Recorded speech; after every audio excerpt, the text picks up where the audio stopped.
Hello, gentlemen, and welcome to Team Fortress 2, the Spy Chronicles. I'm your host, Albano the Mexican, and I wanted to start off this episode by thanking my bestest friend, Sir Gustavo, for teaching me how to record Team Fortress 2 from the console. I really appreciate it, and I'd have extremely laggy gameplay. I mean, I know this gameplay is pretty laggy, and I'll get to that later, but I know my gameplay would be a lot laggier if I was recording from Fraps. So, thank you very much for teaching me how to record. I thought I brought it up in the last episode, but I guess I didn't.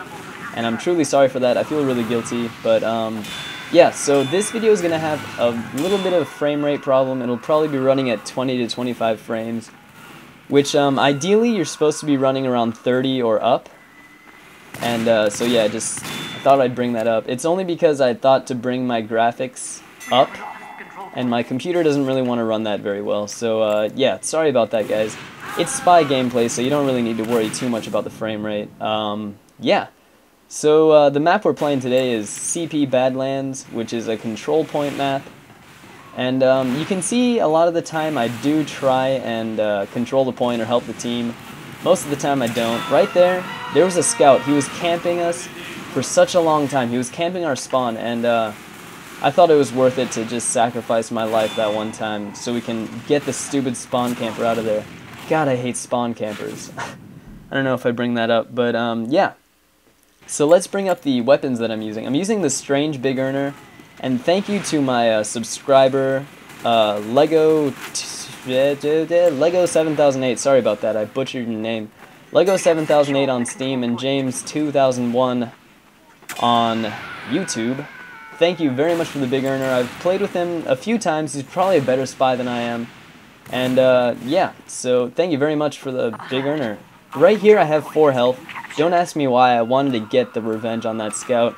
You never ever should just try and get revenge on people. It's never a smart idea because you're always going to end up getting dead. If you have 4 health, go for the med pack. It's what you need. It's what you want. It's what you need. And you got to have a little tenderness. I am so sorry about that, guys. Really, from the bottom of my heart, I'm sorry for what you had to hear just now. Hey, that's my spray, gentlemen. So yeah, the Big Earner, what it does is it takes out 25 of your health, but you get Cloak when you backstab and when you run over dead bodies. So that's really helpful if you're using the invis-watch like I am right now, or if you're using any kind of watch. I'm using the invis-watch instead of the Cloak and Dagger, which is another watch that it allows you to regenerate your invisibility rate by standing still. I'm using the invis-watch specifically because if I use the Cloak and Dagger, I prefer to camp. I'm inclined to camp, and I don't like camping. I think camping is really cheap. Right there, the soldier definitely saw me bump into him, and so what I did was I decided to hide. He was going to shoot at me, so he shot, and I waited, and I came back for the kill. You always need to wait a sufficient amount of time when stuff like that happens, because if you go too fast, they're going to find you, and they're going to kill you. So, yeah, just a little helpful hint right there. Gameplay, that's fun, right?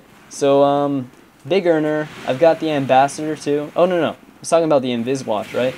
That's just the standard watch that comes with your class.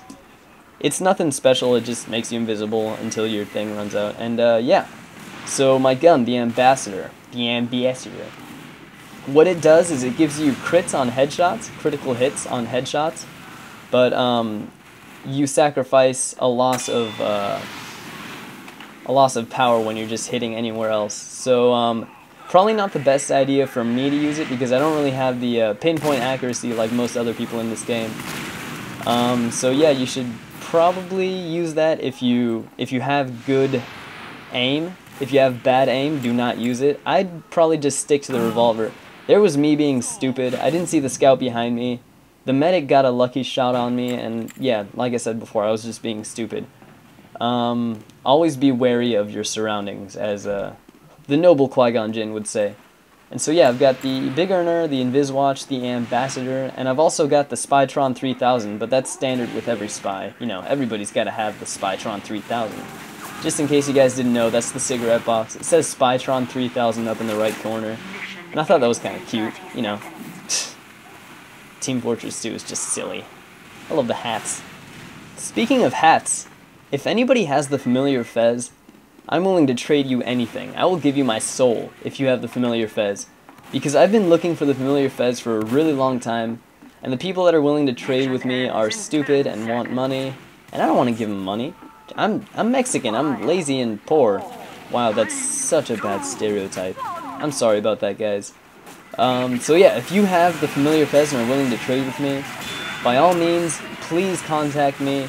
My Steam username is HIPPYWILL814.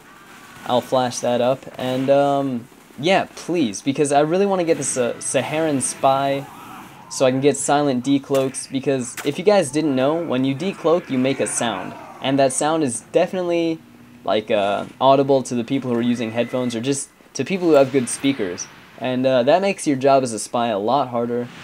And the Saharan Spy, God, that's a tongue twister. The Saharan Spy subset makes it so that your sounds are a lot quieter. Right there, I bumped into the Pyro. Again, I'm stupid. When you're bumping into Pyros, you need to get away from their field of fire, because, you know, as many people know, the Pyro is the natural counter to the Spy. So, yeah, stay away from Pyros. They're deadly. They're never a good idea. Right there, I don't know if you guys saw, but on the other team there's a dead ringer spy. And if you guys didn't know, the dead ringer feigns death for the spy, and they go invisible after they fake die. So I killed, quote-unquote, killed the spy. He disappeared. He went invisible. At one point, my knife went up, and I was able to kill him, but I was invisible, and I didn't want to decloak for that. And so I just kind of let him go, you know, live and let live. And so, yeah. So again, my bad spymanship revealed myself to the Pyro, and I was aflame for a little bit. So I decided to just run away, get as far away from the Pyro as possible, and cut my losses. So I decided to disguise myself as the sniper, get behind them, and I was actually able to kill some people, and I got very lucky. So, moral of the story there, if you're hit by a Spyro, yeah, you know, the flaming purple dragon. If you're hit by a Pyro, don't face it. Don't confront the Pyro unless you're really good at trick stabs. Just run away, and you'll probably be better off. You'll get a few kills. If you're behind the enemy, you'll do well. There we go. There's another stupid crossbow kill. I don't know why. That medic is really good at killing me. But you can't let battle medics bring you down, and so you just gotta jump right back on the horse, get behind the enemy, and kill them all. Yeah! So, yeah, like I said before, get behind them. Right here, I'm invisible. I think it's needless to say, don't ever go the direct route to your enemy. Always go around them, try and sneak behind them. Initially, I was going to go up the top, but I was stupid. And right here, this was my very first attempt at a stair stab. Didn't work, so I just decided to try and run away. And of course, I fail. The medic finds me, and he kills me. Why is he so good at killing me? I don't know. I mean, I guess you just get back on the saddle, I don't know. One thing I wanted to say about being the spy is you need to have very astute knowledge of how the map really works, like the dynamics of it, where the flanking positions are and whatnot, and this map is really straightforward. I love it because it's very symmetrical, and you're always able to go the same way, and like right up here. I always take this place. I know I saw that red heavy there. What I did was I decided to kill the guy behind cover of the heavy, and then run out so he could barely hit me. And, you know, get as many kills as possible. So yeah, that's a great flank route right there, because most of the time you're given away as a spy by looking straight at one of the enemies and like stalking them. And when you're going down that little area, that walkway, your only place to look is like at another player, because you're just looking straight ahead.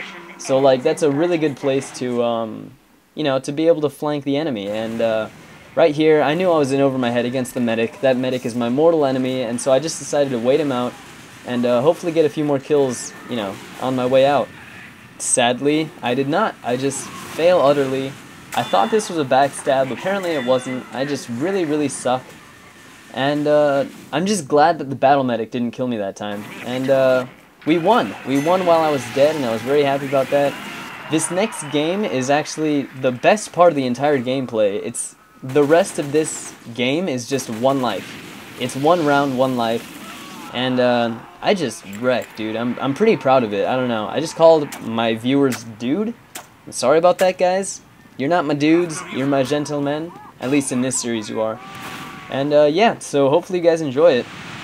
So I start out this gameplay like I typically would any game, just by getting invisible, finding my bearings, turning into a demo man.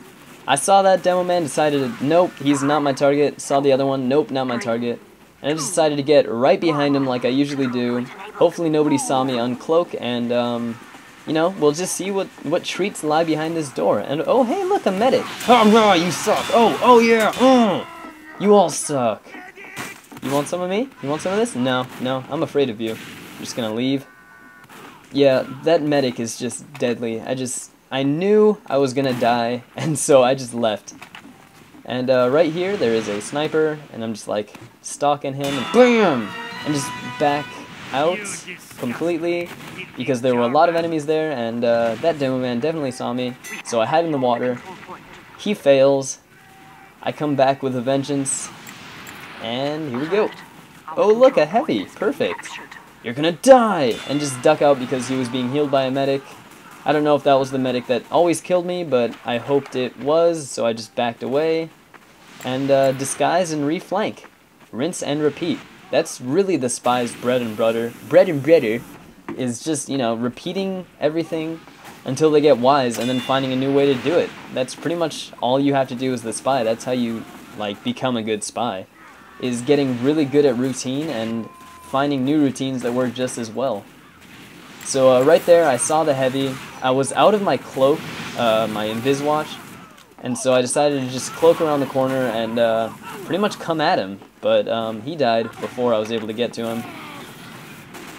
And the medic right there is healing me, which is actually pretty awesome. And I don't know why I just decided to stab right there. I gave away my location as the medic. Don't ask me why I did that. I think I just might have twitched. And right here I see some prime targets for knifing. Run at them. Kill one. Kind of kill two. Fail. Run away. Try and get some health. That scout just jacks my health. I only have 5 health, scout. Do you not know that? Do you not know that I have 5 health? And so I just decided to go back to the spawn. Get the little pills. Pop some pills over there. And then run back out. If you guys didn't see, as I was running back to my spawn, I disguised myself as a spy because enemies, you know, typically wouldn't imagine a spy running at, you know, the enemy control point to be really a threat to them, and so they would probably just let me be. And they're a scout. I feel really bad for him. He was trapped in a corner and I just killed him. There we go, another pyroing me, and so I just decided to run away. I'm on fire. And I think right here I disguise because it's in my better judgment to disguise when I'm behind enemy lines.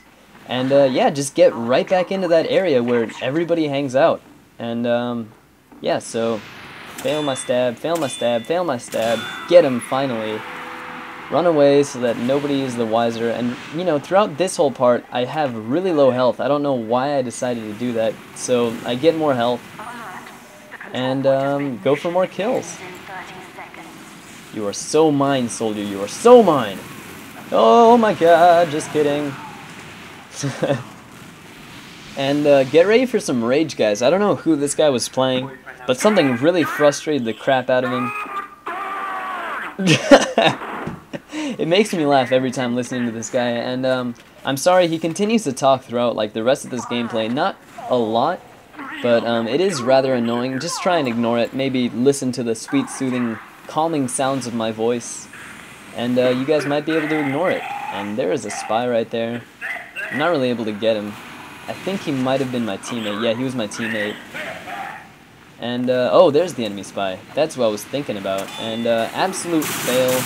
I know the game's pretty much over, so I just go gung-ho on everyone. Completely miss everything, but it doesn't matter because we win. So I'm really happy about that. I hope you guys enjoyed the gameplay. I know it was a little scatterbrained. But if you enjoyed it, give me a like, maybe comment something if you enjoyed it, subscribe, you know, anything. It helps. I appreciate it. So until next time, this is your host, Albano the Mexican, signing off.